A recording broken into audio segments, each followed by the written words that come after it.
playboy. Tsaka parang hindi matino.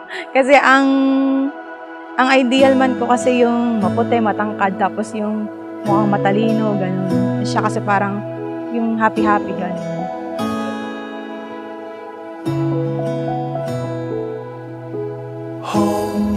Nung naging kaming dalawa ni Joy, kumbaga, nilagay ko na rin sarili ko na ito na sadya, itong babae ng itong papakasalan ko. Ito ang gusto kong makasama sa habang buhay.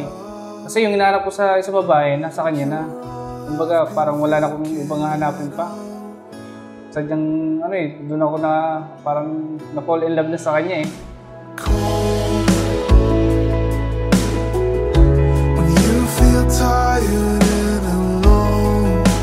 Nakikita ko na siya ay magiging mabuting asawa sa akin, magiging mabuting ama sa mga anak namin, at saka siya kasi ay maalalahanin, maasikaso, talagang maalaga.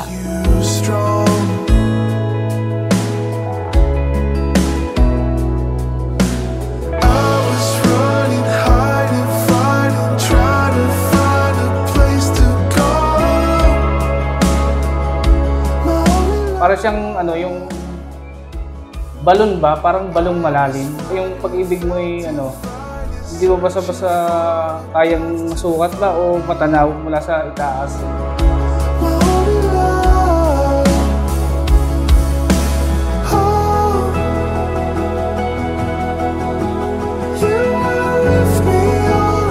Mapalad ang lalaking mapapangasawa mo at mapalad ka rin marami kay Archie kasi nakita ko si Archie medyo mababa ang luha. No? Inaayos pa lang yung mga tao doon, medyo na siya. Nakita ko yung kababaang loob.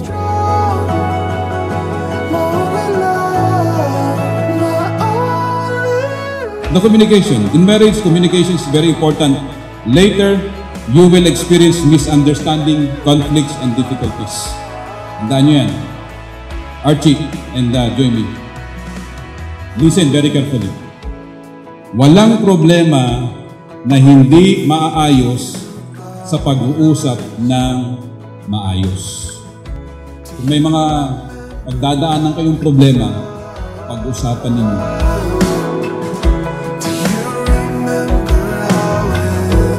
After 3 years and 10 months natin pagkasama, bilang magkasintahan sa hirap at ginhawa, pangako ko sa iyo, haharapin natin itong magkasama sa hirap at ginhawa. At magkasama natin itong malalampasan, kasama natin ang mahal natin Panginoon na umagapay simula sa umpisa. Mawalang ko ito. Pangako ko sa iyo,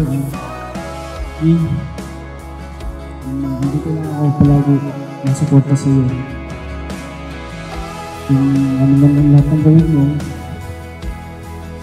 dito lang ako palagi sa iyo.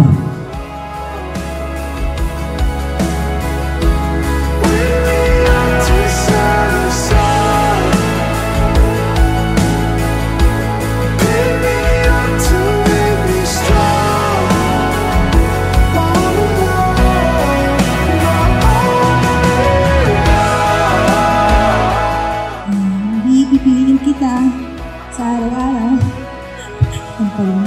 lalo na sa mga panahon hindi ka na kapiling. Masaya ako na first boyfriend ko ay magiging ex-boyfriend ko na dahil magiging habit ko na nakita ngayon. And di ko ang naging simula at ang dulo at ito ay magpapatuloy hanggang sa wakas. I love you.